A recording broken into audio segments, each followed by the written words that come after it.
Instituto Gestão Equipamento, Instituto Público, IGIP, preparado atu hasoro lanina ia futuro, banhira hasoro situação emergência.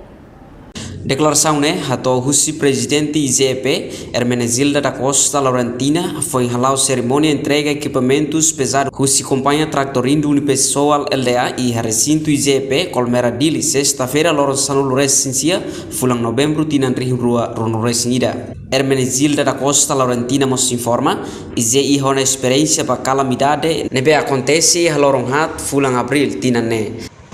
Parte IGIP ini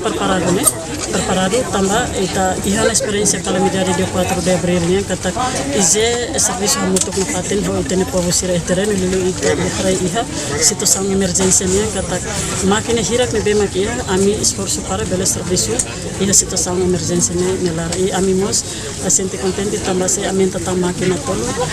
apoio IGE ne serviço ba futuro ne bedia kare kita hatene kata iha na warning huse meteorologia se halalina na bema firmai parte do CISEN preparado com máquina pesada com funcionário zero operador no mecânico zero para a situação. Reportagem Celestina Falo, Freddy Nascimento, Televisão Timor Pós.